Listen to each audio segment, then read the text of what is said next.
Break के बाद बाखबर में आपका एक बार फिर स्वागत है। हम बात कर रहे थे कि कांग्रेस से जो लोग बीजेपी में आ रहे हैं, खासतौर से मध्य प्रदेश की हम बात कर रहे हैं, 24 उपचुनाव होने हैं।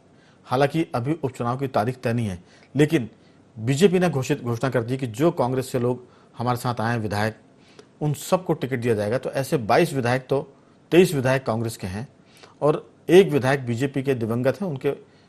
उनके लिए पार्टी अपने भीतर से किसी को चुनेगी, चाहे उनके परिवार का व्यक्ति हो या दूसरा कोई व्यक्ति हो पार्टी का। लेकिन हम बात करते हैं कि जो लोग बीजेपी में आ रहे हैं वो भाजपा के लिए भी चुनौती है, और जो लोग बीजेपी में शामिल हो रहे हैं वो भाजपा में अपनी स्वीकारता बनाए, ये भी उनके लिए चुनौती है। तो दो तरह की चुनौतियां हैं, ये दो धारी तलवार है। बीजेपी की संख्या बढ़ रही है लेकिन चुनौतियां भी बढ़ रही है। हमारे साथ टेलीफोन लाइन पर मौजूद हैं वरिष्ठ पत्रकार योगीराज योगेश और डॉक्टर राहुल रंजन। राहुल जी, ये जो चुनौती है, कांग्रेस का एक हिस्सा आ रहा है क्योंकि जानते हैं सब कि बीजेपी सरकार में है, मध्य प्रदेश में भाजपा की सरकार है और दिल्ली में भी। आपको लगता है कि कांग्रेस से जो आने वाले लोग हैं वो भाजपा के लिए चुनौती है, क्योंकि बीजेपी का जो एक बड़ा तबका है वो उसे अभी आत्मसात नहीं कर पाएगा उन लोगों को? आपकी राय? राघवेंद्र जी, क्या होता है कि हर परिवार, हर कुटुंब का एक माहौल होता है जी। आप छोटी सी एक सामाजिक अवधारणा को देखिए तो एक यदि बहू ब्याह करके आती है किसी परिवार के अंदर, तो 2-4-5 दिन, महीने भर, साल भर तक तो उसके बहुत आवभगत होती है, और इसके बाद उसको पूरी जिंदगी वहां एडजस्ट करना पड़ता है अपने परिवार के बीच में।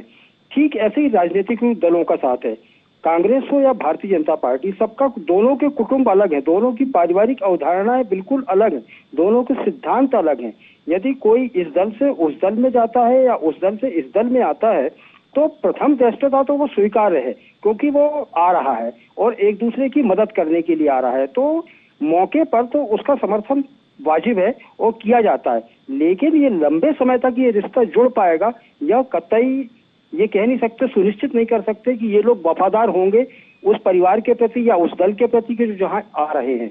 अब इस समय जो भीड़ दौड़ रही है नेताओं के पीछे, वो जो कांग्रेस के जो लोग आए हुए हैं भारतीय जनता पार्टी में, उनके साथ भीड़ आ रही है। और आपने बिल्कुल सच कहा कि ये अवसरवादी लोग हैं, इनकी न कांग्रेस के मानसिकता के लोग हैं, ये न भारतीय जनता पार्टी के मानसिकता के लोग हैं। ये दोनों दलों में पचे हुए लोग नहीं हैं, ये वो लोग हैं जो अपने काम धंधे से लगे हुए हैं और इनको अपना काम निपटवाना है, कैसे भी करके इनको अपना काम पूरा करवाना है। इसलिए ये अपने नेता के साथ जुड़े हुए हैं।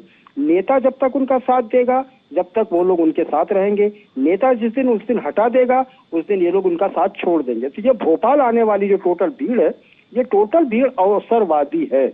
और अभी आप देखिए, तत्कालिक रूप से अभी जब टिकट वितरण होगा और जिन कांग्रेस के जो लोग नेता आए हुए हैं उनको यदि टिकट मिलने में दिक्कत हुई तो उनके साथ जो भीड़ आई है वही मुर्दाबाद के नारे लगाना शुरू कर देगी। बिल्कुल। लेकिन अभी तो राहुल जी, बीजेपी ने सैद्धांतिक रूप से तय कर दिया कि जो पूर्व विधायक हो गए हैं, जो विधायक थे, उन सबको टिकट दिया जाएगा। लेकिन आपने ठीक कहा कि अगर इनके काम नहीं होंगे तो फिर ये उसी रफ्तार से विरोध भी करेंगे और ये फिर बाद में जाके बीजेपी के लिए चुनौती बनेगा। योगीराज जी, हाँ, जैसा ये राहुल जी कह रहे हैं कि पहले तो जब नई नई बहू आती तो लोग उसका स्वागत भी करते हैं और बहू भी बहुत लिहाज करती है। हर दोनों पार्टियों के अपने अपने घराने हैं, उनके सिद्धांत है। बीजेपी बड़े थोड़ी सी कट्टरवादी पार्टी दिखती है अब तो, हालांकि वैसी नहीं रही जैसी वो बात उसके बारे में की जाती है। कांग्रेस में बहुत ही डेमोक्रेसी है, वहां कोई भी आदमी अपने प्रदेश अध्यक्ष के बारे में, मंत्री के बारे में बोल सकता है, आलोचना कर सकता है। लेकिन बीजेपी में ऐसा कांग्रेस के लोग नहीं कर पाएंगे क्योंकि वहां एक तरह का अनुशासन ज्यादा है। आपको लगता है कि जो चीजें अभी तक कांग्रेसी करते आए हैं वो भाजपा में शामिल होने के बाद कर पाएंगे? क्योंकि मैं इसमें एक चीज और जोड़ूंगा, अभी तक दोनों पार्टियों में, बीजेपी कांग्रेस में, विधायक और मंत्रियों के हिसाब से जिलाध्यक्ष चुनने की परंपरा थी। भाजपा में ये अभी पिछले 4-5 साल से शुरू हुई है। इसीलिए बिसाहुलाल सिंह कह रहे हैं कि उनके जिले का कांग्रेस का अध्यक्ष और ब्लॉक अध्यक्ष उनके साथ है क्योंकि वो उनके आदमी हैं। तो कहीं ना कहीं ये इशारा भी करता है कि अब आगे से जो भी जिलाध्यक्ष बनेंगे वो विधायक और सांसद और मंत्रियों की पसंद के नहीं बनने वाले, वो जिलाध्यक्ष बनेंगे तो बीजेपी के संगठन के हिसाब से बनेंगे। इसमें भी आपकी राय? नहीं, बिल्कुल सही बात है। क्योंकि बीजेपी संगठन का एक ढांचा है, उनका एक संगठन बड़ा प्रभावशाली रहता है, तो जो भी जिलाध्यक्ष बनेंगे वो बिना संगठन के यहाँ बना ही नहीं सकते। नहीं, तो पहले भाजपा में ये शुरू हो गया था कि विधायक और मंत्रियों की पसंद के मंडल अध्यक्ष और विधायक मंत्रियों की पसंद के जिलाध्यक्ष बन गए थे। लेकिन हमें लगता है कि ये अब परंपरा टूटेगी क्योंकि उनको लगता है कि विधायकों के जेब के लीडर जो होते हैं वो जिलाध्यक्ष बन जाते हैं। जी नहीं, बिल्कुल सही बात है। अब जो विधायक जीत के आएगा वो अपने हिसाब से लोगों को एडजस्ट करेगा, अपने हिसाब से बनाएगा वो। जी तो ये मैंने पहले ही कहा ना, ये संकट बीजेपी के लिए ज्यादा है। जी और संकट केवल इतना ही नहीं है, संकट इस बात का भी है कि जब आप चुनाव के टिकट वितरण करोगे, ये जो 24 विधायक हैं जिनमें 16 वलीय चंबल अंतर के हैं, इनमें से 8 से ज्यादा ऐसे हैं जो बहुत मामूली अंतर से जीते हैं। अब जसपाल सिंह जल्दी जो अशोकनगर के हैं, जी और ब्रजेंद्र सिंह जो मुकाबले से आते हैं, ये 2-2, 3-3, 4-4 हजार वोटों से जीत पाए। तो वापस इन्हें टिकट देना, ये कांग्रेस से जीत के आया, बीजेपी में इनकी कितनी स्वीकार्यता बन पाएगी, या बीजेपी वाले कैसे इनको एकदम टिकट फाइनल कर देंगे। और दूसरा सबसे बड़ी बात है कि अशोकनगर जिले की यदि बात करें, अशोकनगर जिला यादव बाहुल्य जिला है। जी तो कांग्रेस की मुकाबले में ब्रजेंद्र सिंह ने केपी यादव को हराया था। अब केपी यादव अपने यादव समर्थकों के साथ क्या सेबोटेज नहीं करेंगे क्या? तो ऐसी कई सारी चीजें हैं जो बीजेपी के लिए आने वाले दिनों में बड़ी चुनौती बनने वाली है। तो संकट बीजेपी के लिए ज्यादा है। और सबसे बड़ी बात है कि जो बहू वाली बात की है कि जो बहू आती है वो अपने साथ, यहाँ तो बहू के साथ सास भी आ रही है, कार्यकर्ता भी आ रहे हैं। तो दिक्कत तो एक ही नहीं ज्यादा, बहू आ रही है और साथ में वो 2 बच्चे भी लेके आ रही है दहेज में कि साहब ये 2 बच्चे तो मेरे शादी के पहले के हैं। जी। तो ये जो एक तरह से लाइबिलिटी बीजेपी के ऊपर जो है एक तरह से दायित्व बढ़ने वाला है। और जो कांग्रेस के पूर्व विधायकों को टिकट मिलेगा, उनके साथ जो अपनी एक टीम है, उनका अपना जो कोर ग्रुप है, जैसा मैंने बार बार जिक्र किया है, बिसाहुलाल सिंह कहते हैं कि जो उनके जिले के अध्यक्ष हैं जयप्रकाश अग्रवाल और करतार सिंह, ये उपचुनाव में उनके लिए काम करेंगे।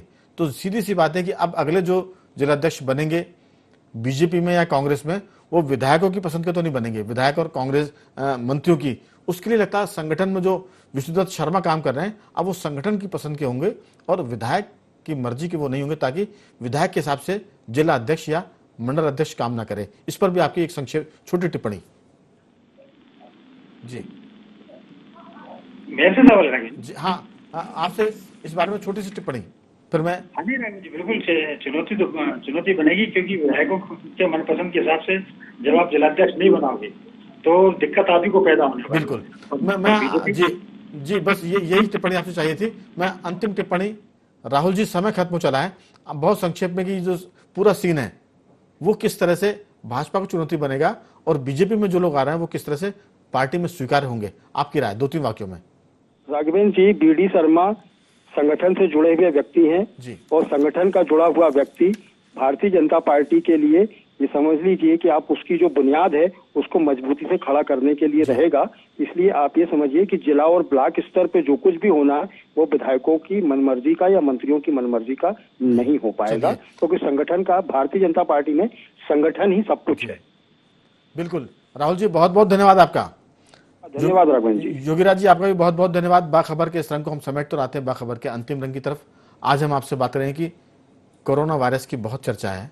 अब नया शोध ये बताता है कि जो नाली में, सीवेज लाइन में जो कचरा जाएगा घर का निकल के, अगर किसी परिवार में कोई कोरोना वायरस का मरीज है तो जाहिर है कि उसके जो मलमूत्र नाली में जाएंगे वो पानी को भी संक्रमित करेंगे। ये एक नया शोध हुआ है। आपको बता दें कि भारतीय प्रौद्योगिकी संस्थान गांधीनगर ने इसका खुलासा किया है।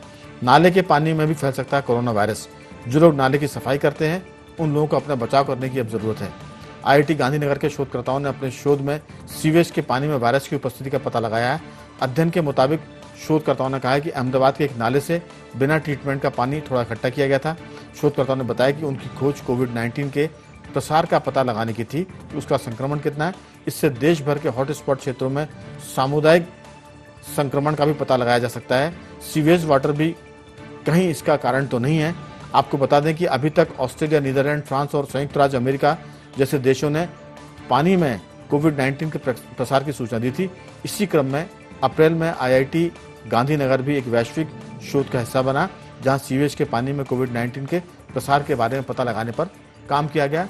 आईआईटी जीएन के प्रोफेसर मनीष कुमार ने कहा कि सीवेज का पानी वायरस की पहचान का प्रमुख स्रोत हो सकता है, क्योंकि कोरोना से संक्रमित व्यक्ति में चाहे इस वायरस के लक्षण दिखते हैं नहीं, अगर वह मल या पेशाब का त्याग करेगा तो सीवेज वाटर में वो वायरस मिल जाएगा और ये एक तरह से खतरनाक है लोगों के लिए। तो कुल मिलाकर अब नया संकट ये कि जिस मोहल्ले में संक्रमण के शिकार लोग हैं कोविड-19 के, उस मोहल्ले का जो सीवेज है वो भी खतरनाक है। इसलिए सफाई कर्मी सावधान रहे और आसपास के लोग भी। बाखबर के इस रंग में आज सिर्फ इतना ही। कल किसी और मुद्दे पर आपसे बात करेंगे, तब तक बने रहिए हमारे साथ और देखते रहिए IND24।